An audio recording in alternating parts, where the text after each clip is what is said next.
Come here. Got Benji a haircut, now he looks like a big rat. This is the Douglas DC-3.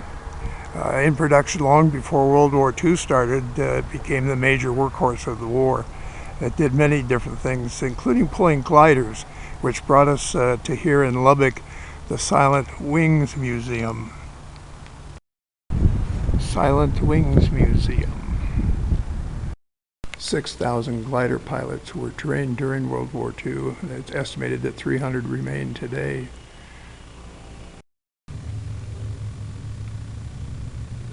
This one is depicted as carrying a jeep, so they could carry a fair amount of weight. And of course they could ferry troops in also. A howitzer gun artillery piece then could be brought in a different glider and then pulled by the jeep.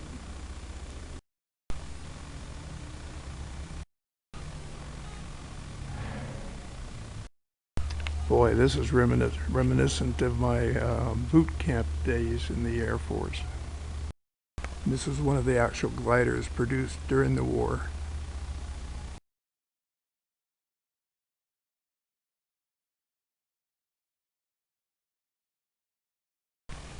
This is the cockpit section. Only the minimal number of gauges were needed.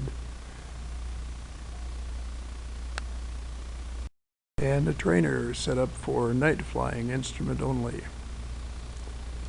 To practice dead stick landings, in other words without a motor, this aircraft would be taken up and the engine cut and they would glide down to a landing.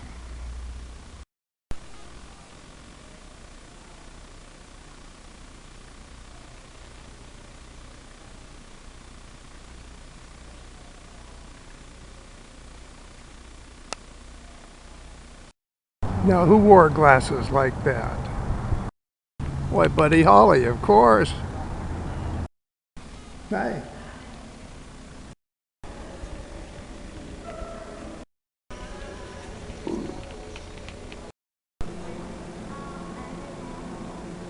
Photography was not allowed in the galleries, so I took just a few poorly aimed shots for you. American Wind Power Center. The Windmill Museum. Some big ones and some small ones. Over 100, I'm told.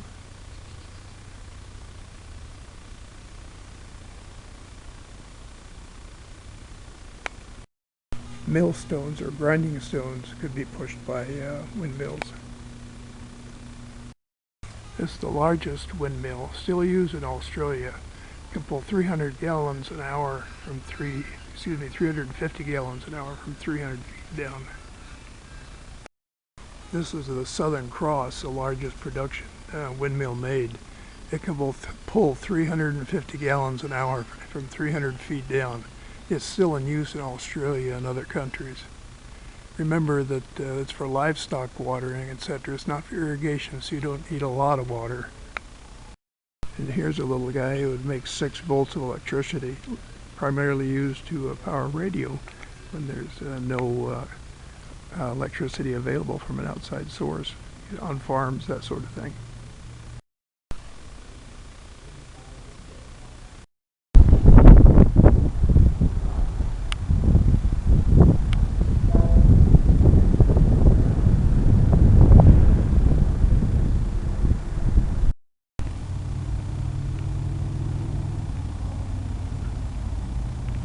Comparing it to a truck, it'll give you an idea how big these things are.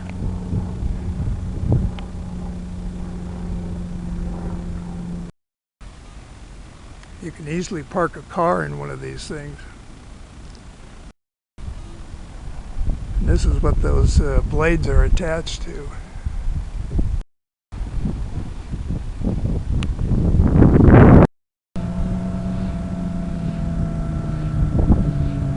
That hum you hear is the electricity being made.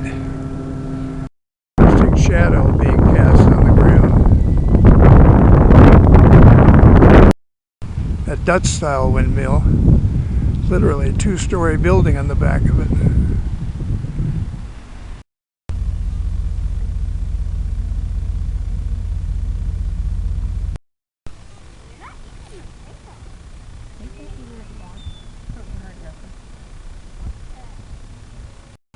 Here they're eating some bread thrown in by the local tourists.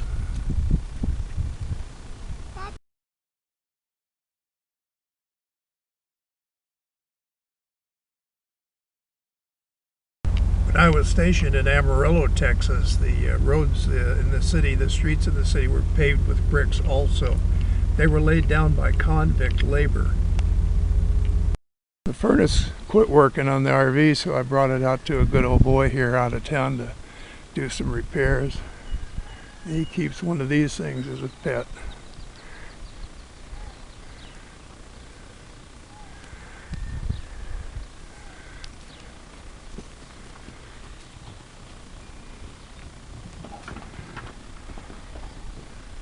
We're in Slayton, Texas, about 20 miles south of Lubbock, where we found the Texas Air Museum. This is about it.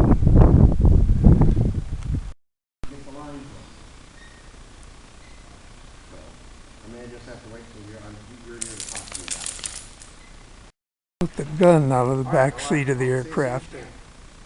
This Japanese markings.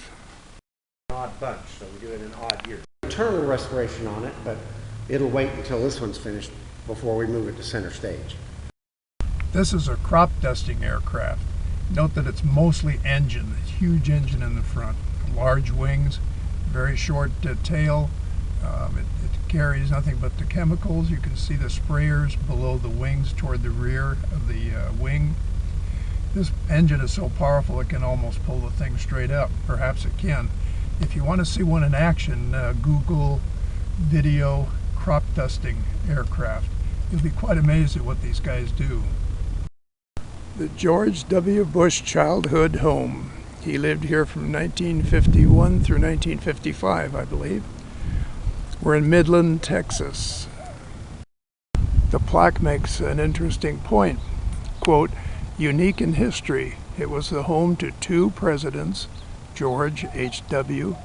and George W., two governors, George W. and Jeb, and of course the First Lady Barbara. And George's dog still lives here. The architecture, it being built in the 1930s, is between two-door and ranch style, kind of combining both. And just south of Midland, north of Odessa, is the Permian Basin Vietnam Veterans Memorial. The Permian Basin is the oil basin under this part of the country. We're at the Permian Basin Petroleum Museum. I've been here before, so I won't go inside, but we'll take a look at some of the outdoor exhibits. It's called a heater treater. It separates the water, oil, and gas by using heat. An older derrick, mostly made of wood.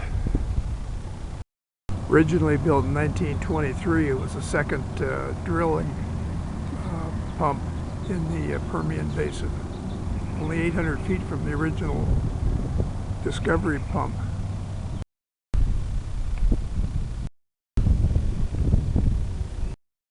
This one is powered by a steam engine. Various oil pumps. Their only job is to pump the oil up. And this is what they look like when they're operating. And yeah, that small one is an actual pump. If the oil is not very deep, it'll bring it up. Adjacent to the archives is the home of George H.W. Bush in Odessa. His infant son was brought here, George W. H.W. Bush was quoted later as saying, "At Odessa we became Texans and proud of it." Very small, looks like 2-bedroom, 1-bath, clapboard house. We've taken a side trip to England where we're now at Stonehenge.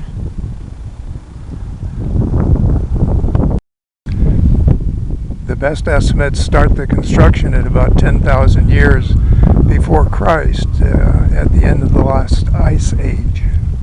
The Ellen Noel Art Museum of the Permian Basin.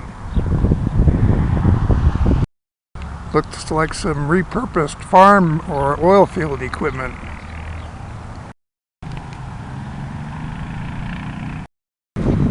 Yikes.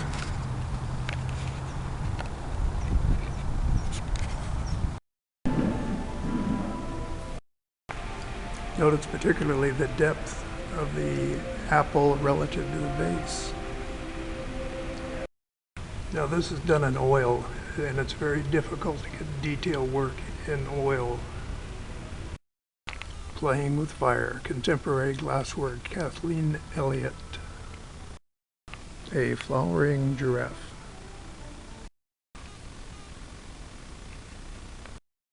Tomatoes and green peppers. Remember, this is in glass. Can you see the water flowing down?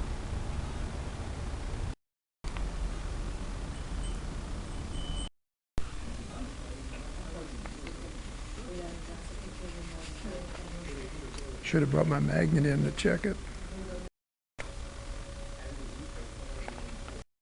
Originally about 100 feet deep, the meteor itself has never been found. It's thought to be about 170 feet down and mostly iron. We're about 6 feet below the surface of the surrounding plains. Monahans Sandhills State Park. We're about halfway between Odessa and Pecos, Texas. Basically sand dunes, but stabilized pretty well. Some of them still in motion. The gravesite of Robert Clay Allison, better known as Clay Allison, right here in downtown Pecos at the local historical park. He never killed a man who didn't need killing, so he said. Said to have been 30 of them. A respected member of Pecos, but a notorious outlaw in New Mexico, probably rustling. Veteran of the Confederate States of America. We're at Fort Stockton, Texas, and we've stopped at the historic fort and museum. This is their guardhouse and the parade grounds with some of the barracks. 3 of the 8 officers' quarters still exist. Here's 2 of them. Now the third one has been made into a private residence. There's Paisano Pete, the world's largest roadrunner. And at the Chamber of Commerce they have some real nice silhouettes made of steel. Now we're in Hanson, Texas, and they put their courthouse right in the middle of town. In fact, right in the middle of the road. And that road turned out to be a state highway, so we'll have to go around.